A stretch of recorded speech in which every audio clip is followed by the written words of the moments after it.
नमस्कार दोस्तों, आप सभी का text book super coaching platform पे स्वागत है। मेरा नाम है प्रद्युमन त्रिपाठी और आज आप सभी के बीच मैं लेकर आया हूं आपका weekly current affair session. Okay, so हर थर्सडे को, okay, every Thursday at 5 PM we conduct this weekly current affair bulletin session. So आज के वीकली करंट अफेयर सेशन को मैंने रिकॉर्ड ऑलरेडी एडवांस में कर दिया है जिससे आपका क्लास मिस ना हो। एंड सो 24 अगस्त 2023 मतलब इस हफ्ते में जो भी इंपॉर्टेंट घटनाएं हुई जो कि आपके एग्जाम से संदर्भित है, रिलेटेड है, okay, so all the important information which are related to your UGC NET exam preparation they are basically been included within this particular session. So सब लोग जल्दी से ज्वाइन कर लीजिए। Please do share the session with your friends also, अपने दोस्तों को share कीजिएगा, सेशन को लाइक जरूर कीजिएगा। एंड मेरी क्लासेस के टाइमिंग, फ्री क्लास के टाइमिंग्स आपको यहाँ पे लिखे हुए दिख रहे हैं। सो फ्री क्लास को रेगुलरली ज्वाइन किया कीजिए 5 PM 6:30 PM। तो आज भी 6:30 PM पे क्लास होगी। ये क्लास भले रिकॉर्डेड आपको मिल रही है बट 6:30 PM वाली क्लास जो है लाइव मिलेगी। Fine now and make sure you must have subscribed to the Textbook Super Coaching YouTube channel and very importantly you must have joined the Textbook Super Coaching Pradyuman Sir Textbook Telegram group also, okay, because इस Telegram group पे ही regularly, जैसे आज का ये जो session है, ठीक है, इसका पीडीएफ भी आपको टेलीग्राम पे ही दिया जाएगा। ठीक है, ये जो weekly current affair session, so as you all know I always provide the weekly current affair session PDF. So ये जो वीकली करंट अफेयर सेशन आप देखेंगे इसका पीडीएफ भी आपको जो है टेलीग्राम ग्रुप पे ही मिलेगा, तो इसलिए आपको टेलीग्राम ग्रुप को ज्वाइन करना पड़ेगा। आप स्कैन करके भी ज्वाइन कर सकते हैं। ठीक है, चलिए दोस्तों, सो और इसके साथ साथ पेपर वन की क्लासेस की टाइमिंग भी याद रखिए कि पेपर वन की फैकल्टी की क्लास कब होती है, बिकॉज वो आप सभी के प्रिपरेशन के लिए बहुत ज्यादा आवश्यक है। ओके, चलिए दोस्तों, शुरुआत करते हैं इस वीक के महत्वपूर्ण करंट अफेयर्स के बारे में जो कि एग्जाम में आ सकते हैं। तो जरा एक एक करके सब देखते हैं। सबसे पहले आता है 27th edition of exercise Malabar. Okay, मतलब मालाबार एक्साइज जो है, okay, very famous exercise conducted by 4 country has basically been conducted. उसका 27th एडिशन जो है अभी हुआ है। So India, basically let's say India, Japan, USA and as well as Australia. Okay, इन 5 देशों ने मिलकर, सॉरी 4 देशों ने मिलकर, क्वाड कंट्रीज है। Okay, these are basically also they are the member of quad organisation. Okay, quad जो कि which is a informal organisation. Okay, तो इन 4 देशों ने मिलकर जो है 27वां एडिशन, ओके, जो कि ऑस्ट्रेलिया की ईस्ट कोस्ट में ये एक्सरसाइज कंडक्ट करवाई गई है। तो इसके बारे में थोड़ा जानते हैं। मालाबार एक्सरसाइज को आप सभी लोग अच्छे जानते हो क्या? I guess each and every one of you are well aware about the Malabar exercise. This was the 27th edition. Okay, तो अभी 27वां edition, okay, 27th edition of Malabar exercise was conducted, concluded on 21st of August 2023। Okay, 21 अगस्त को ये समाप्त हो चुका है। एंड इसमें किस किस कंट्री की नेवी ने पार्टिसिपेट किया था? It's a naval exercise.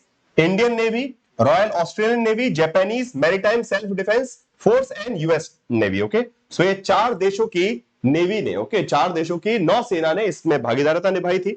सो एक चीज याद रखिएगा, 27वां संस्करण जो है मालाबार अभ्यास का 27वां संस्करण जो है इस बार 2023 में हुआ है।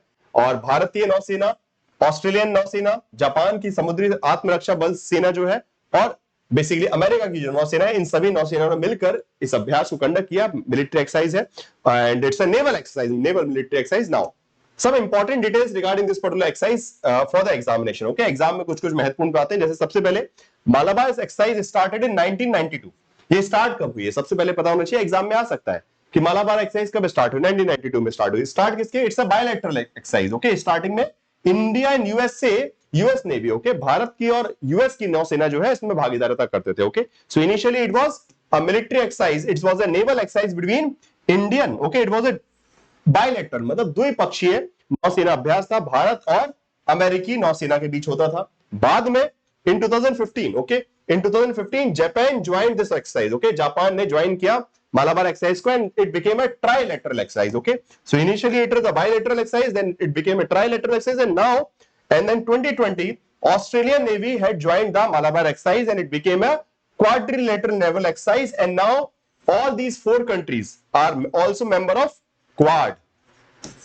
quadrilateral security association। okay, fine, जो quadrilateral organization है उसका भी ये चारों देश हिस्सा है। तो एक प्रकार से आप बोल सकते हैं कि क्वाड जो ऑर्गेनाइजेशन है उसकी एक नेवल एक्सरसाइज है indirectly, and the objective is very clear. They want to control the Chinese domination in the Indian Indo-Pacific region. Okay, so Indo-Pacific region में भारतीय प्रशांत महासागर क्षेत्र में जो है वहां पे चाइना के डोमिनेंस को के बढ़ते डोमिनेंस को रोकना चाहते हैं। Again they want free and fair. Okay, मतलब वहां पे basically security and stability and fair basically navigation and maritime security को इंश्योर करना चाहते हैं इन the Indo Pacific region. Okay, so basically 2015 में, एक बार फिर से रिपीट करता हूं, 1992 में एक्सरसाइज स्टार्ट होती है। 15 में जापान ने ज्वाइन किया, जापान ने इस अभ्यास को ज्वाइन किया, मतलब जापान भी इसका हिस्सा बना। फिर उसके बाद 2020 से ऑस्ट्रेलिया भी आने लगा। मतलब अब 4 देश हो, इनिशियली ये 2 देशों के बीच की एक्सरसाइज थी, 2 देश करते थे, फिर बढ़ते बढ़ते अब 4 देश करने लगे। चतुर्भुज नौसेना अभ्यास भी कह सकते हैं इसको, ठीक है। It's a quadrilateral navy exercise among 4 countries, 4 देशों के बीच में। और इसका उद्देश्य क्या है? हिंद प्रशांत क्षेत्र में क्षेत्रीय सुरक्षा और स्थिरता को बढ़ावा देने का उद्देश्य, because China is continuously trying to create its dominance in the Indo Pacific region. Okay, China एक तरफ से इंडो पैसिफिक रीजन में अपना दबदबा बढ़ाने का प्रयास कर रहा है, और उस दबदबे को कंट्रोल में रखने के लिए balance of power. Okay, it's international relation is about balance of power. Okay, कैसे आप सत्ता का संतुलन कर रहे हैं, शक्ति का संतुलन कर रहे हैं। तो वही एक बोल सकते हैं क्वाड जो है एक काउंटर ग्रुप है जो कि चाइना के डोमिनेंस को रोकने का प्रयास कर रहा है, ये 4 देश जो है मिलकर। And again all these 4 country have some problem with China. Okay, US का भी प्रॉब्लम है, इंडिया का भी प्रॉब्लम है, Australia also have a problem with China as well as Japan has a problem with China. So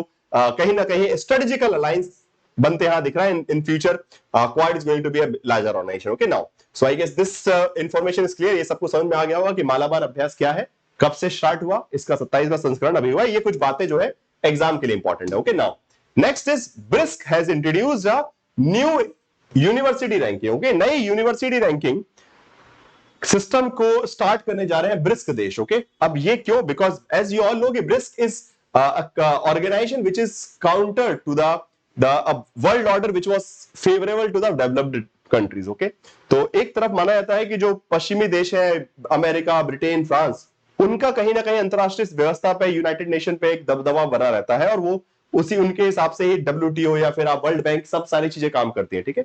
so BRICS is always creating those kind of forum which has providing alternative, for example new development bank. Okay, world bank के against, because world bank जो है थोड़ा सा partial है, so इसलिए world bank के against the BRICS has started new development bank. Okay, एक नया डेवलपमेंट बैंक स्टार्ट किया उन्होंने, similarly for providing infrastructure help and everything. Okay, मतलब सीधी बात है, जब बैंक मतलब इसीलिए एक लाइक $100 बिलियन का उन्होंने जब बैंक बनाया, तो उससे जो इस रीजन में, ओके, रीजन स्पेसिफिक इन कंट्रीज में और साथ साथ नियर बाय रीजन में कंट्रीज को डेवलपमेंट में हेल्प कर सके, that was the objective. Similarly BRICS has started, they have decided कि now we will create a alternate or new university ranking system, okay, which is not biased. So इन सभी देशों ने माना कि जो अभी तक यूनिवर्सिटी रैंकिंग चलते हैं कहीं ना कहीं वो पश्चिमी देशों से प्रभावित है, और अमेरिका, ब्रिटेन, फ्रांस और बेसिकली यूरोपियन देश कंट्रीज की का बेसिकली वाहवाही करते हैं और उनकी यूनिवर्सिटी की बात करते हैं। मतलब जो एक बोल सकते हैं कि जो एक क्राइटेरिया है, the parameter that was used by these organisation those for university ranking. Okay, it is not basically it is quite partial in nature, impartial नहीं है, पार्शियल है। और तो इसलिए ब्रिक्स देशों ने निश्चित किया कि हम स्वयं अपने स्तर पर एक निष्पक्ष यूनिवर्सिटी रैंकिंग सिस्टम स्टार्ट करेंगे, जिससे क्रेडिबिलिटी पता चल सके, क्वालिटी क्रिएट हो, ऐसे मल्टीपल एस्पेक्ट्स है। सो एजुकेशन मिनिस्टर जो है, ठीक है, ब्रिक्स नेशन के Brazil, Russia, India, China and South Africa has collectively decided to launch an independent university ranking system. Okay, इन्होंने डिसाइड किया कि हम इंडिपेंडेंट, ठीक है, एक स्वायत्त जो है यूनिवर्सिटी रैंकिंग सिस्टम स्टार्ट करेंगे। BRICS nation aim to address the concern of current ranking lacking impartial data and comprehensive evaluation. Okay, तो इनका मानना है कि जो अभी रैंकिंग सिस्टम चलता है, ओके, इनका ये कहना है कि जो अभी रैंकिंग सिस्टम चल रहा है वर्तमान में, उसमें कुछ कमियां हैं।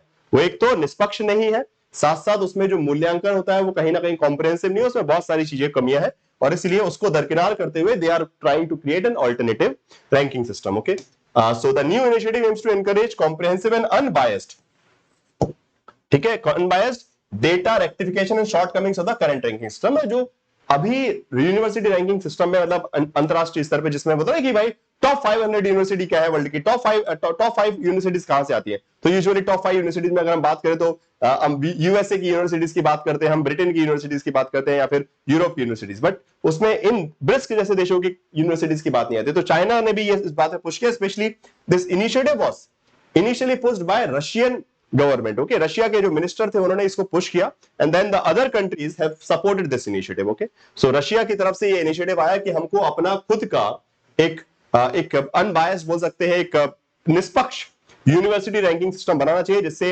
एक सही तरीके से जांच हो सके, रैंकिंग हो सके कि कौन सी यूनिवर्सिटी कहां एग्जिस्ट करती है, मतलब किस स्तर पर है, क्या और इंप्रूवमेंट होना चाहिए, एक अच्छा आकलन हो सके, इवेल्युएशन हो सके, और इसलिए इसका प्रस्ताव रखा गया और बाकी सभी चारों देशों ने उसका समर्थन किया। मतलब रशिया ने तो प्रस्ताव रखा और बाकी के चारों देशों ने इसका समर्थन किया। तो बस एक न्यू यूनिवर्सिटी रैंकिंग प्रणाली जो है आने वाले कुछ दिनों में आपको दिखने वाली है। अभी इसकी बात स्टार्ट हुई है, अभी डेवलप नहीं हुआ, but yes in the coming days BRICS is going to launch, okay, BRICS will be launching the university rank also, okay, university rank बताएगी, ब्रिस्क के जो ऑनलाइन प्लेटफॉर्म है वो इसको स्थापित करेंगे, ठीक है। तो ये एक छोटी सी इंफॉर्मेशन है कि ब्रिस्क जो है university ranking, new university ranking system जो है स्टार्ट करने वाला, ठीक है। नाउ नई यूनिवर्सिटी रैंकिंग प्रणाली आने वाली है। नाउ इसके बाद एक और इंपॉर्टेंट चीज है, जो north east special infrastructure development scheme है, इसको कंटिन्यू कर दिया गया, ओके। नाउ ये नॉर्थ ईस्ट में मतलब बेसिकली 8 स्टेट्स में ये बिलोंग करते हैं, सिक्किम, अरुणाचल प्रदेश, नागालैंड, मणिपुर, मिजोरम, त्रिपुरा, मेघालय, असम, इन राज्यों के, ओके, ये जो आपके उत्तर पूर्व के राज्य हैं उनके विकास के लिए सरकार की एक मुहिम है, NESIDS, ओके, इसको बोलते हैं north east special infrastructure development initiative. मतलब इसका उद्देश्य क्या है कि नॉर्थ ईस्ट में कनेक्टिविटी इंफ्रास्ट्रक्चर को बढ़ाया जाए, वहां पे जो बेसिकली सड़क है, सड़कों का इंफ्रास्ट्रक्चर है, और भी जिस भी प्रकार की आवश्यकता है, मतलब सीधी बात है वहां का स्ट्रक्चरल डेवलपमेंट, वहां पे बेहतर रिसोर्सेज स्ट्रक्चर इंफ्रास्ट्रक्चर डेवलपमेंट हो, उसके लिए सरकार की ये स्कीम है और इसको अब कंटिन्यू कर दिया गया, ओके। स्कीम पहले से लॉन्च हो चुकी है, वो भी मैं आपको बताऊंगा, बट इसको अभी सरकार ने कंटिन्यू कर दिया। अब ये क्या इंफॉर्मेशन है, इंपॉर्टेंट जरा देख लेते हैं। So continuation of NESIDS north east special infrastructure development scheme, okay. तो इसका बजट अप्रूवल जो है कैबिनेट ने कर दिया है, तो ये आपको याद रखने की जरूरत नहीं है कितना है, ठीक है। This is not important, okay. ये आपके एग्जाम में नहीं पूछा जाने वाला कि कब किया, कितना करोड़ बजट किया, ये सब इंपॉर्टेंट है, but this scheme is important, okay. This scheme is important, North East Special Infrastructure Development Scheme. So अब ये स्कीम क्या है? It is a central sector scheme with 100%. Very important. Usually central sector scheme में क्या होता है? 90% by 10% होता है, ठीक है। 90% बस 10% होता है, स्पेशली नॉर्थ ईस्ट में भी, ठीक है। नॉर्थ ईस्ट के राज्यों में भी जब सेंट्रल सेक्टर स्कीम अप्लाई होती है तो 90 by 10% लगता है कि 10% राज्य देंगे, 90% केंद्र सरकार देगी। बट यहां पे 100% सेंट्रल फंडिंग, ओके। मतलब इस स्कीम में ये अपने आप में एक स्पेशल स्कीम है जहां पे पूरी की पूरी फंडिंग जो है वो केंद्र सरकार ही कर रही है। वैसे एक सेंट्रल सेक्टर स्कीम में जैसे मैंने आपको बताया था ना कि बाकी सब जगह 60-40 का सिस्टम चलता है, बाकी राज्यों के लिए 60% जो है केंद्र सरकार देगी, 40% state government, okay. So central sector scheme majorly have two parameters. First, for the other normal states 60-40 ratio, 60% central government, 40% state government, and for the north east states 90% bye the central government, 10% bye the state government, okay. This is that criteria. जो central sector scheme है, जो केंद्र क्षेत्र की जो योजना है, उसकी जो बेसिकली जो कंडीशन है वो ये होती है। बट यहां पे इस स्कीम में NESIDS, ओके, इस स्कीम में 100% फंडिंग जो है वो केंद्र सरकार देती है। This is a very important thing, okay. Exam में स्टेटमेंट आ सकता है कि consider the following statement regarding this scheme, okay. Scheme का नाम लिख देंगे, बोलेंगे इनके बारे में इन तथ्यों को पढ़िए, बोलेंगे पहला सेंट्रल सेक्टर स्कीम है, आप बोलेंगे यस, और फिर वो बोलेंगे कि इसमें 90% पैसा जो है केंद्र सरकार देती है, 10% पैसा जो है राज्य सरकार, राज्य सरकार देगी, okay. So it was like let's say 90% of the money is given by the central government and 10% is given by the state government. So that statement is going to be wrong, वो गलत होगा, because 100% money is coming from the central government, specially for connectivity of the north east state. तो north east उत्तर पूर्व के जो राज्य है वहां पे कनेक्टिविटी बढ़ाने के लिए, उनको बेटर वे में कनेक्ट करने के लिए ये स्कीम चली है। Started in 2017, very important. Scheme कब स्टार्ट हुई? 2017, applied in 8 north east state, okay. उत्तर पूर्व के 8 राज्यों में। सेवन सिस्टर्स आप जानते हैं, और उसके साथ साथ सिक्किम, ओके। तो 7 सिस्टर्स को आप अच्छे जानते हैं, बट साथ में सिक्किम को और जोड़ दीजिए। So Arunachal Pradesh, Nagaland, Manipur, Mizoram, Tripura, Meghalaya, Assam and Sikkim also, okay. So 7 आप सभी को जानते हैं, उत्तर पूर्व में 7 हमारे राज्य है, और उसके साथ के साथ का एक और सिक्किम, जो कि अगेन ये सारे मिलकर नॉर्थ ईस्ट काउंसिल भी बनाते हैं, ओके। NEC जिसको हम बोलते हैं, okay. So north east council के भी सदस्य हैं सबके सब, जैसे कि आपने देखा ना कि जोनल काउंसिल वगैरह इंडिया में है, वैसे ही नॉर्थ ईस्ट काउंसिल है। तो नॉर्थ ईस्ट काउंसिल के भी ये 8 के 8 जो राज्य है वो सदस्य है। एंड NCD, अच्छा, इसमें 2 एस्पेक्ट है, इसके अंदर 2 कंपोनेंट है, NESID road and NESID other than road infrastructure, okay. तो एक इस स्कीम के अंदर 2 कंपोनेंट है, एक पार्ट सिर्फ रोड कंस्ट्रक्शन की बात करता है जो उसमें फंडिंग, और दूसरा पार्ट जो है अदर देन रोड, रोड के अलावा और क्या क्या इंफ्रास्ट्रक्चर डेवलपमेंट करना वहां पे फंडिंग, ओके।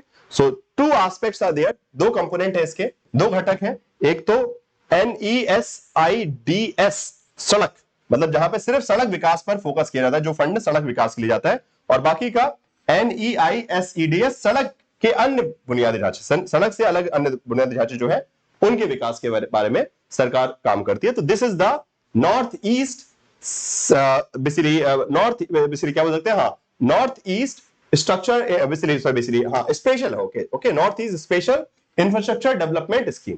सो इस स्कीम का नाम याद रखिएगा। कब स्टार्ट हुई थी ये पूछ सकते हैं। सेंट्रल सेक्टर स्कीम है, it's a central sector scheme with 100% central funding, okay. तो ये एक केंद्र सरकार की योजना है, केंद्र क्षेत्र की योजना है, और इसमें 100% जो पैसा है वो केंद्र सरकार के द्वारा वित्त पोषण किया जाता है इसका, ठीक है। तो these are the important updates of this particular week, okay. तो इस हफ्ते की जो महत्वपूर्ण जानकारियां थी वो मैंने आपके साथ शेयर कर दी। आई होप कि आप लोगों को पसंद आया होगा, एंड जो भी जानकारी है सब कुछ अच्छे समझ में आ गई होगी। कुछ समस्या है तो कमेंट बॉक्स में जरूर बताइएगा, ठीक है, कमेंट बॉक्स में लिख के बताइएगा। ये वीडियो जो है रिकॉर्डेड फॉर्म में है तो मैं आपसे लाइव बात नहीं कर पाऊंगा, परंतु कमेंट में आप डाल दीजिएगा आपकी समस्या है, उसका मैं समाधान दे दूंगा। और text book super coaching platform को आप ज्वाइन कीजिए, स्ट्रक्चर्ड प्रिपरेशन कीजिए। मैं चाहता हूं कि आप लोग स्ट्रक्चर्ड प्रिपरेशन करें और दिसंबर 2023 में अपने एग्जाम को क्रैक करें। इसी के साथ आज की ये क्लास यहीं समाप्त करेंगे। Text book super coaching platform पे आपको ये सारी फैसिलिटी जो है एक सिंगल सब्सक्रिप्शन में मिल जाती है, ठीक है। तो आप सिंगल सब्सक्रिप्शन ले सकते हैं, इस नंबर पे कॉल कीजिए, कंप्लीट सब्सक्रिप्शन लीजिए और पेपर 1 पेपर 2 की कंप्लीट प्रिपरेशन जो है टेक्स्ट बुक सुपर कोचिंग के साथ प्रिपेयर कीजिए और दिसंबर 2023 का एग्जाम जो है क्रैक कीजिए। चलिए, इसके साथ फिर 6:30 PM पे मैं आप सभी को मिलूंगा। तो 6:30 PM वाली क्लास होगी, वीकली करंट अफेयर टेस्ट होगा आपका 24 अगस्त, ठीक है। तो 24 अगस्त को आपका टेस्ट है, मतलब आज जो है 6:30 PM पर आपका टेस्ट भी रहेगा, तो उसके लिए तैयार रहेगा। एंड फिर मिलते हैं 6:30 PM पे, ओके। क्लासेस के टाइमिंग आपके लिखे हुए हैं। So thank you everyone for watching the session. Please do tell in the comment box कि सेशन कैसा लगा, एंड अपने दोस्तों को शेयर जरूर कीजिएगा जिससे वो भी करंट अफेयर की इंफॉर्मेशन जान सके। और कमेंट बॉक्स में प्लीज मुझे बताइएगा अगर कोई कंफ्यूजन है, सेशन कैसा लगा, जो भी है, बिकॉज लाइव में बात नहीं कर पाएंगे तो एटलीस्ट कमेंट बॉक्स में आप बता दीजिएगा। मैं बाद में रिप्लाई डेफिनेटली आपको करूंगा जो भी आपकी समस्या होंगी, ठीक है। चलिए, धन्यवाद दोस्तों, thank you so much for watching the session.